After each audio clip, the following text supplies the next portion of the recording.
Intermediate Hindi की कक्षा में आप सभी का स्वागत है, अभिनंदन है। मैं डॉक्टर वीरेंद्र शुक्ल। आइए आज हम हिंदी विषय के अंतर्गत हिंदी गद्य का अध्ययन करेंगे। आज का चैप्टर है पाठ नंबर 3। पाठ का नाम है अशोक के फूल। अशोक के फूल और इसके लेखक हैं आचार्य हजारी प्रसाद द्विवेदी। तो आइए गद्य खंड के अंतर्गत आज हम तीसरे पाठ का अध्ययन करते हैं। प्रिय विद्यार्थियों, गद्य खंड में पहला पाठ जो कि राष्ट्र का स्वरूप, वासुदेव शरण अग्रवाल जी जिसके लेखक हैं, और तीसरा पाठ अशोक के फूल, आचार्य हजारी प्रसाद द्विवेदी। अगर आपने इन दोनों पाठों का ठीक से अध्ययन कर लिया ना तो बात पूरी हो गई, फिर आपको कुछ नहीं पढ़ना है। इन्हीं दोनों से लेखकों का जीवन परिचय, साहित्यिक परिचय आ जाएगा और इन्हीं दोनों पाठों से व्याख्या आ जाएगी।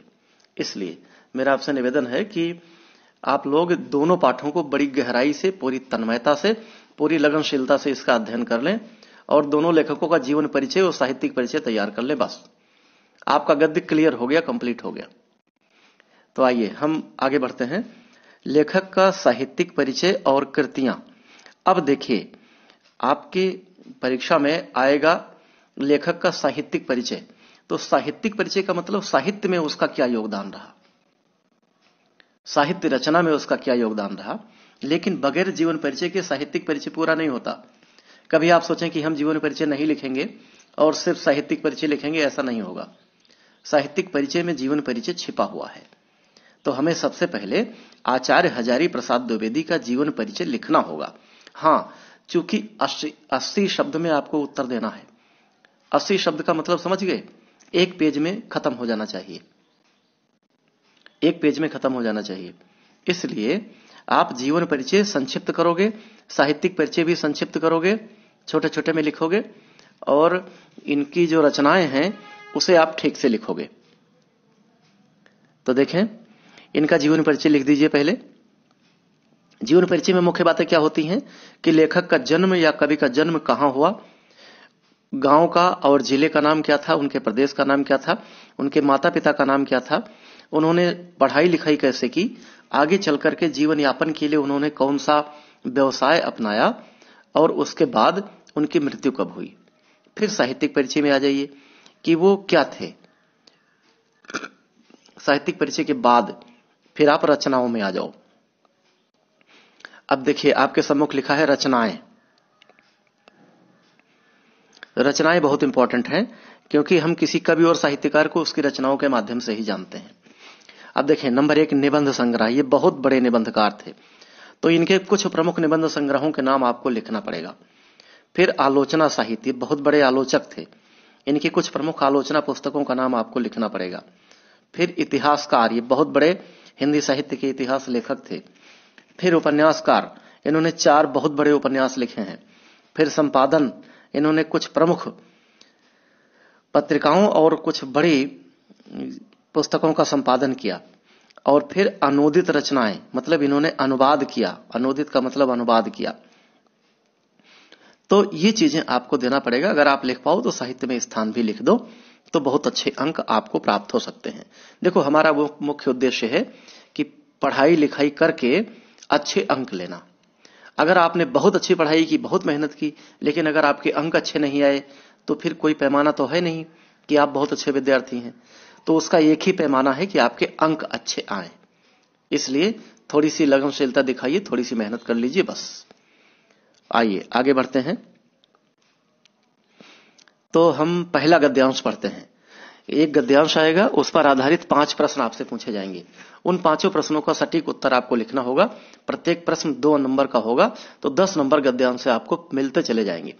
याद रखिए, अगर आपने अच्छी लाइन, अच्छी लिखावट में 5 के 5 प्रश्न लिख दिया तो 10 के 10 नंबर आपको मिल जाते हैं। इसमें कोई नंबर कटता नहीं है, बशर्ते आपकी स्पेलिंग, आपकी वर्तनी शुद्धि हो, बस। अब देखिए कि अशोक के फूल जो आप पढ़ रहे हैं उसका पहला गद्यांश क्या है। पहला गद्यांश है प्रश्न नंबर 1, भारतीय साहित्य में और इसलिए जीवन में भी इस पुष्प का प्रवेश और निर्गम दोनों ही विचित्र नाटकीय व्यापार हैं। ऐसा तो कोई नहीं कह सकता कि कालिदास के पूर्व भारतवर्ष में इस पुष्प का कोई नाम भी नहीं जानता था, परंतु कालिदास के काव्यों में ये जिस शोभा और सौकुमार्य का भार लेकर प्रवेश करता है, वह पहले कहां था? उस प्रवेश में नववधू के गृह प्रवेश की भांति शोभा है, गरिमा है, पवित्रता है और सुकुमारता है। फिर एकाएक मुसलमानी सल्तनत की प्रतिष्ठा के साथ ही साथ यह मनोहर पुष्प साहित्य के सिंहासन से चुपचाप उतार दिया गया। नाम तो लोग बाद में भी लेते थे, पर उसी प्रकार जिस प्रकार बुद्ध, विक्रमादित्य का, अशोक को जो सम्मान कालिदास से मिला वह अपूर्व था। ये एक पैरा हो गया। अब ऐसे ही पैरा आपकी परीक्षा में आएगा और उस पर आधारित 5 प्रश्न आपको मिलेंगे। जैसे ये देखिए 5 प्रश्न आपके सम्मुख है। अब देखिए पहला प्रश्न क्या है कि उपर्युक्त गद्यांश के पाठ और लेखक का नाम लिखिए। ये पहला प्रश्न हो गया। दूसरा प्रश्न क्या है, रेखांकित अंश की व्याख्या कीजिए। कुछ लाइनें रेखांकित हैं, जैसे देखिए पहली लाइन, पहली से और 3 लाइन और चौथी लाइन आधी तक रेखांकित है, इसके नीचे अंडरलाइंड है, इसे कहते हैं रेखांकित। तो इन 4 पंक्तियों की आपको व्याख्या करनी है। तीसरा प्रश्न क्या है, देखिए अशोक का पुष्प कालिदास के महाकाव्य में किस भांति शोभा पाता है। चौथा क्या है, अशोक के पुष्प को कब साहित्य के सिंहासन से चुपचाप उतार फेंका गया। पांचवा क्या है, लेखक ने किसे विचित्र नाटकीय व्यापार बताया है। अब ये 5 प्रश्न आ गए।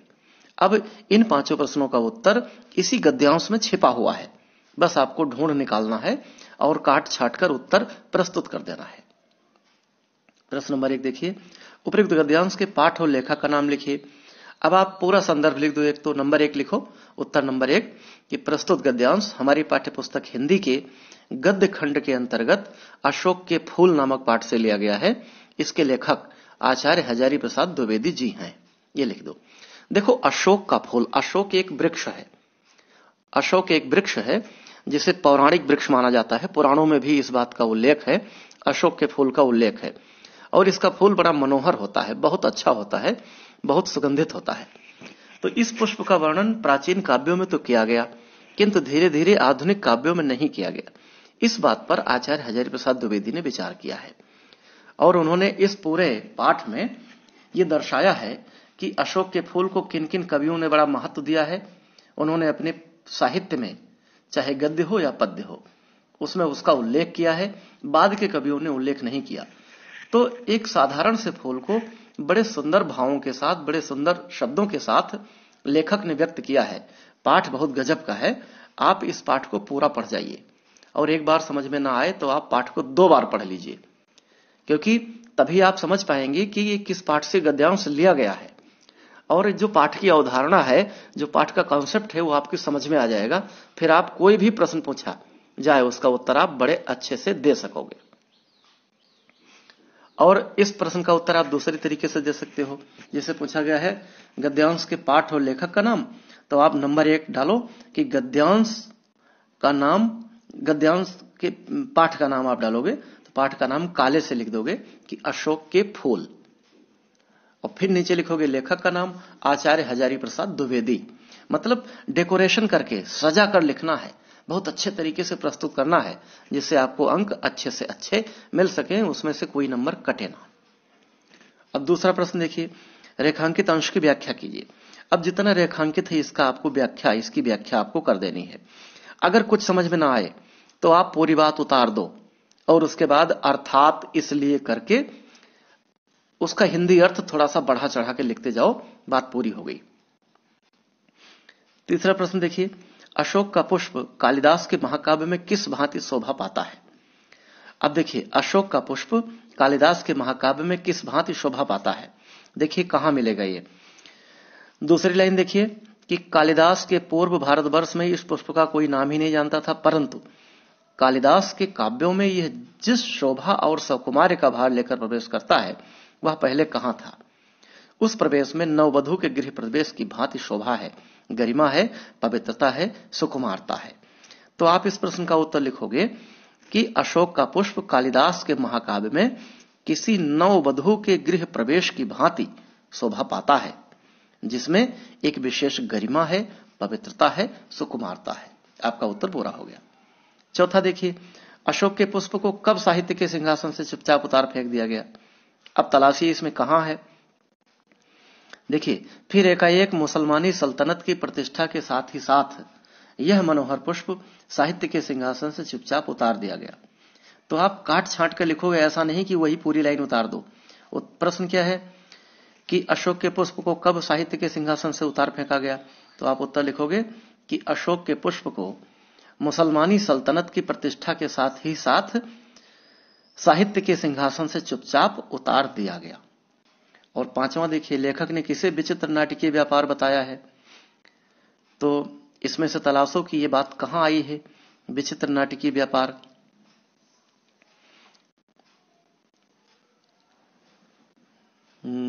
ऐसा इस पुष्प का कोई नाम ही नहीं जानता था, परंतु कालिदास के काव्यों में एकाएक बाद में पर उसी प्रकार जिस प्रकार अशोक। चलिए हम इस प्रश्न का उत्तर, इसमें आपको जो हमने सॉल्यूशन दिया है इसमें देखते हैं। इस प्रश्न का उत्तर पांचवा है कि लेखक ने भारतीय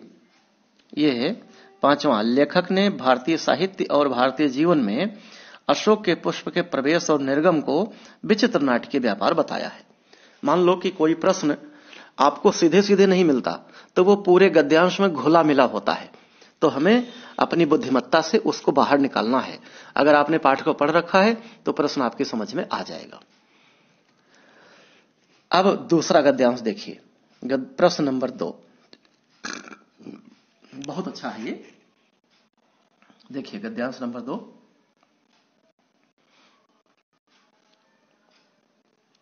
कहते हैं दुनिया बड़ी भुलक्कड़ है, ये वाला, केवल उतना ही याद रखती है जिससे उसका स्वार्थ सधता है, बाकी को फेंक कर आगे बढ़ जाती है। शायद अशोक से उसका स्वार्थ नहीं सधा, क्यों उसे वह याद रखती, सारा संसार स्वार्थ का अखाड़ा ही तो है। बहुत अच्छी पंक्तियां हैं।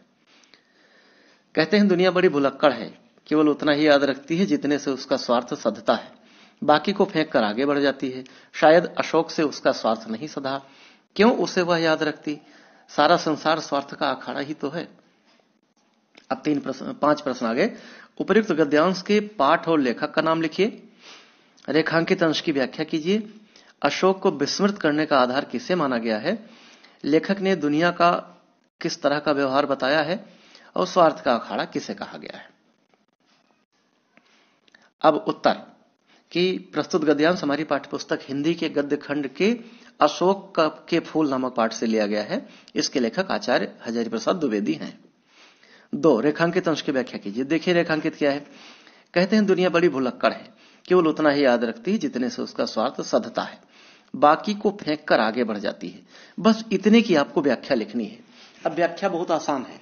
आप लिखोगे कि लेखक का कथन है कि यह दुनिया बड़ी भुलक्कड़ है, मतलब दुनिया हर चीज को बड़ी आसानी से भूल जाती है। यह केवल उतना ही याद रखती है जितने से उसका स्वार्थ सधता है, मतलब कि यह दुनिया केवल उतनी ही चीजों को याद रखना चाहती है जिससे उसका काम बन जाता है, और काम बनने के बाद वह चीज को भुला देती है। मतलब निकल गया तो पहचानते नहीं है, यूं चले जा रहे हैं जैसे हमें जानते नहीं है। एक कोई पुरानी कविता की लाइन है। तो ये इस पर काम आती है कि दुनिया को जिससे मतलब है वह उसी को याद रखती है, उसके अतिरिक्त वह कुछ भी याद नहीं रखती, बाकी को फेंक कर आगे बढ़ जाती है। इसमें अपनी बात को थोड़ा बहुत 1-2 वाक्य जो आपको उस समय सूझे उसे लिखकर बात आगे बढ़ा दीजिए। अगर ये 2 लाइन है तो आप 6 लाइन में इसकी व्याख्या कर दीजिए। तीसरा प्रश्न देखिए, अशोक को विस्मृत करने का आधार किसे माना गया है? तो अशोक को विस्मृत करने का आधार दुनिया की भुलक्कड़ी को माना गया है। चौथा, लेखक ने दुनिया का किस तरह व्यवहार बताया है? लेखक ने दुनिया का व्यवहार बताया है कि यह केवल उतना ही याद रखती है जितने से उसका काम बनता है, बाकी को फेंक करो दुनिया आगे बढ़ जाती है। और 5वां है, स्वार्थ का अखाड़ा किसे कहा गया है? सारा संसार स्वार्थ का अखाड़ा ही तो है। लेखक ने बहुत अच्छी लाइन लिखी है कि सारा संसार स्वार्थ का अखाड़ा है। अखाड़ा का मतलब जिसमें पहलवान लोग कुश्ती लड़ते हैं, तो कुश्ती लड़ने का जो दायरा है, जो पिच है, उसे अखाड़ा कहते हैं। और फिर लेखक कहता है पूरा संसार ही स्वार्थ का अखाड़ा है, मतलब जो हमें चीज अच्छी लगती है उसमें हम रुचि रखते हैं, उससे मतलब रखते हैं, और जो चीज हमें अच्छी नहीं लगती उससे हम कोई रुचि नहीं रखते। तो हम कोई भी काम जो करते हैं वो स्वार्थ के वशीभूत ही करते हैं। स्वार्थ में हमें अच्छा लगता है तभी हम वो काम करते हैं। मान लीजिए कि कोई भिखारी आपके सामने हाथ फैलाए खड़ा है, तो आपने उसे 1 रुपए, 2 रुपए, 5 रुपए, 10 रुपए, 150 दे दिया, तो वो भी आपको देना अच्छा लगता है, इसलिए आप उसे पैसे दे रहे हैं। किसी बच्चे की निश्चल और मनोहर मुस्कान से आपने उसे पुचकारा, उसे गोद में ले लिया। क्यों ले लिया? क्योंकि आपको वो अच्छा लगता है। तो सारा संसार इस स्वार्थ का अखाड़ा ही है। इस तरह आपको लिख देना है। आगे बढ़ते हैं। ये पूरा देखिए, पूरा हल इसका है। आप इन चीजों को पढ़ते जाइए लगातार, हर चीज को पढ़ लीजिए। आप वीडियो को रोक रोक कर लगातार पढ़ते रहिए, क्योंकि ये पाठ बहुत उपयोगी है आपके लिए। अब देखिए तीसरा, मुझे मानव जाति की दुर्दम निर्मम धारा के हजारों वर्ष का रूप साफ दिखाई दे रहा है। मनुष्य की जीवनी शक्ति बड़ी निर्मम है। वह सभ्यता और संस्कृति के वृथा मोहों को रौंदती चली आ रही है। न जाने कितने धर्माचारों, विश्वासों, उत्सवों और व्रतों को धोती बहाती यह जीवन धारा आगे बढ़ी है। संघर्षों से मनुष्य ने नई शक्ति पाई है। हमारे सामने समाज का आज जो रूप है, वह न जाने कितने ग्रहण और त्याग का रूप है। देश और जाति की विशुद्ध संस्कृति केवल बाद की बात है। यह तीसरा खंड आ गया हमारे सामने। अब देखिए 5 प्रश्न फिर बने। उपयुक्त पाठ के उपयुक्त गद्यांश के पाठ और लेखक का नाम लिखिए। रेखांकित अंश की व्याख्या कीजिए। देखो ये प्रश्न तो पक्का है, पाठ और लेखक का नाम और रेखांकित अंश का नाम। मनुष्य की जीवनी शक्ति को निर्मम क्यों बताया गया है? लेखक ने किसे बाद की बात बताया है? ग्रहण और त्याग का रूप क्या है? अब उत्तर देख लीजिए। प्रस्तुत गद्यावतरण हमारी पाठ्यपुस्तक गद्य गरिमा में संकलित तथा हिंदी के सुविख्यात निबंधकार आचार्य हजारी प्रसाद द्विवेदी द्वारा लिखित अशोक के फूल नामक ललित निबंध से अवतरित है। अथवा दो तरह से इसका उत्तर देंगे। अथवा पाठ का नाम अशोक के फूल, लेखक का नाम आचार्य हजारी प्रसाद द्विवेदी। अब रेखांकित अंश की व्याख्या आप देख लीजिए। आचार्य हजारी प्रसाद द्विवेदी जी कह रहे हैं कि मानव जाति के विकास के हजारों वर्षों के इतिहास के मनन और चिंतन के परिणाम स्वरूप उन्होंने जो अनुभव किया वह यह है कि मनुष्य में जो जिजीविषा है वह अत्यधिक निर्मम और मोह माया के बंधनों से रहित है। सभ्यता और संस्कृति की जो कतिपय व्यर्थ बंधन या मोह थे, उन सबको रौंदती हुई वो सदैव आगे बढ़ती चली गई। तीसरे प्रश्न का उत्तर देखिए। मनुष्य की जीवन शक्ति को निर्मम इसलिए बताया गया है क्योंकि वह सभ्यता और संस्कृति के वृथा मोहों को रौंदती चली आ रही है। देश और जाति की अवशुद्ध संस्कृति को बाद की बात बताया गया है।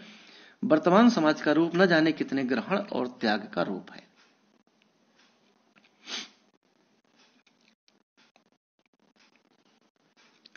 और प्रश्न नंबर 4।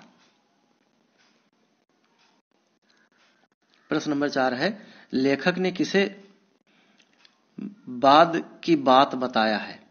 अब इसे तलाशिए कि हमारे सामने समाज का आज जो रूप है वह जाने कितने ग्रहण और त्याग का रूप है। देश और जाति की विशुद्ध संस्कृति केवल बाद की बात है। तो लेखक ने देश और जाति की विशुद्ध संस्कृति को बाद की बात बताया है। और 5वां प्रश्न है, ग्रहण और त्याग का रूप क्या है? तो हमारे सामने समाज का आज जो रूप है वो न जाने कितने ग्रहण और त्याग का रूप है। जो हमारे सामने वर्तमान समाज का रूप है वह जाने कितने ग्रहण और त्याग का रूप है। मतलब कई विचारधाराएं, कई संस्कृतियों को हमने त्यागा है, कई विचारधाराओं और संस्कृतियों को हमने अपनाया है। हमारी संस्कृति इसीलिए लगातार शुद्ध और परिष्कृत बनी हुई है कि जैसे अगर किसी तालाब का पानी ठहर गया हो तो वो पानी सड़ जाता है और उसमें बदबू पैदा हो जाती है, उसमें तरह तरह के जीवाणु पैदा हो जाते हैं।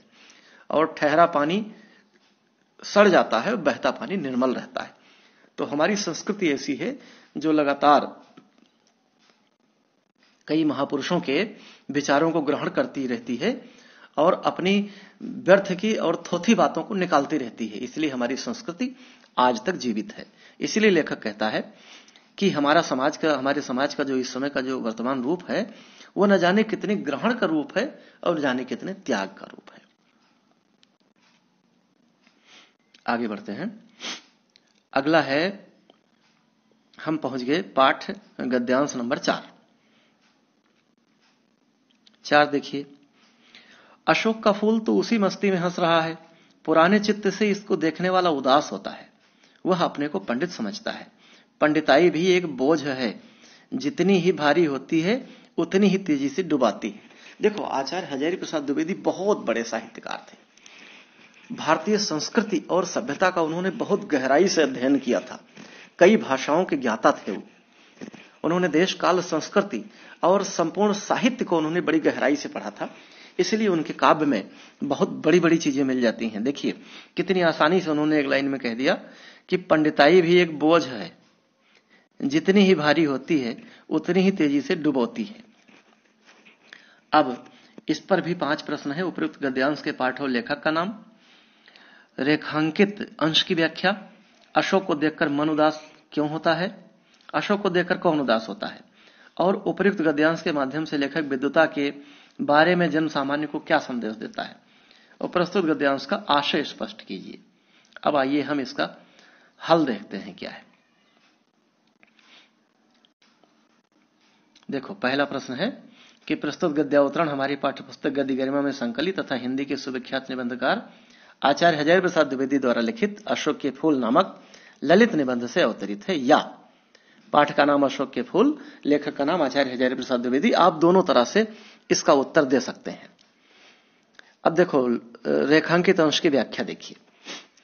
पांडित्य अर्थात विद्वता भी एक भार है। यह जितनी भारी होती है उतनी ही तेजी से मनुष्य को डुबाती है। विद्वता अहंकार को उत्पन्न करती है और अहंकार मनुष्य के विनाश का कारण होता है। जो जितना बड़ा विद्वान होता है वह उतना ही बड़ा अहंकारी भी होता है। रावण का उदाहरण हमारे समक्ष है। उस जैसा विद्वान धरती पर शायद ही पैदा हुआ हो, लेकिन उसके अहंकार ने उसका सर्वनाश कर दिया। ये कहते हैं पंडिताई एक बोझ है। यदि पंडित व्यक्ति, पंडित का मतलब विद्वान व्यक्ति, किसी जाति विशेष से इसका मतलब नहीं है। पंडिताई का मतलब विद्वान व्यक्ति। विद्वता एक बोझ है, मतलब कि जो जितना विद्वान होता है उसके अंदर अहंकार भी उतना हो जाता है, और फिर वह पंडिताई जितना बोझ होती उतनी जल्दी डुबोती है। तो अहंकार व्यक्ति को के पतन का कारण बनता है, ये इसमें बताया गया है।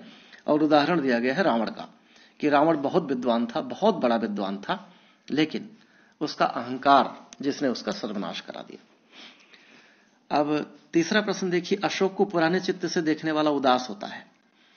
चौथे प्रश्न का उत्तर देखिए, उपयुक्त गद्यांश के माध्यम से लेखक संदेश देना चाहता है कि विद्वता को सहज और जीवन का अंग होना चाहिए, जिससे वह व्यक्ति को उत्थान की ओर प्रेरित करे। देखो, व्यक्ति को घमंडी नहीं होना चाहिए। कितना भी विद्वान क्यों ना हो, कितना भी बड़े बड़े कार्य करने वाला क्यों ना हो, लेकिन उसे घमंडी नहीं होना चाहिए। क्योंकि अगर आप 15 दिन के लिए अवकाश ग्रहण कर लें तो लोग आपको भूल जाते हैं। दुनिया कभी रुकती नहीं है।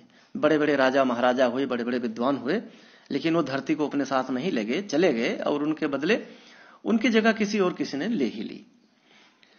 पांचवा प्रश्न देखिए, उपयुक्त गद्यांश का आशय यह है कि व्यक्ति को अपने उत्थान से उत्साहित और पतन से निरुत्साहित नहीं होना चाहिए। प्रत्येक स्थिति में समभाव रहना चाहिए। यह है इसका आशय। तो इस प्रकार आपने अशोक के फूल नामक इस गद्यांश को 4 अवतरणों में बांटकर, 4 पैराग्राफ या 4 उद्धरणों में या 4 अनुच्छेदों में बांटकर पढ़ लिया है। अब देखो, मैंने आपको 4 अनुच्छेद बताए। जरूरी नहीं कि इन चारों में से कोई आ ही जाए, इतना ध्यान रखिएगा। इसलिए पूरे पाठ को, अशोक के फूल बहुत ही महत्वपूर्ण है प्यारे बच्चों, इतना ध्यान रखना। अशोक के फूल को 1 से ज्यादा बार अपने हिंदी की पुस्तक से पढ़ लीजिए, और इसके लेखक आचार्य हजारी प्रसाद द्विवेदी का जीवन परिचय, जो कि 1 पेज में लिखना है, बिल्कुल ठीक से रट लीजिए। इतना मान लीजिए कि आएगा जरूर। तो पहला पाठ राष्ट्र का स्वरूप, जिसके लेखक हैं वासुदेव शरण अग्रवाल, उस पूरे पाठ को पढ़ लो और लेखक का जीवन परिचय पढ़ लो। साथ ही दूसरा पाठ आपके कोर्स में नहीं रह गया है, रॉबर्ट नर्सिंग होम में वो इस बार निकाल दिया गया है, 2021 की परीक्षा के लिए निकाला गया है। इसलिए तीसरा पाठ जो मैंने आपको पढ़ाया, अशोक के फूल, जिसके लेखक हैं आचार्य हजारी प्रसाद द्विवेदी, पाठकों और लेखक के जीवन परिचय को पूरी तरह से तैयार कर लीजिए। तो इस तरह से पहला पाठ तैयार कर लीजिए, दूसरा पाठ तैयार कर लीजिए। पक्का है इसी से व्याख्या हर हाल में पहुंच ली जाएगी। शेष पाठों को हम लोग पढ़ते रहेंगे। तो आज यहीं तक।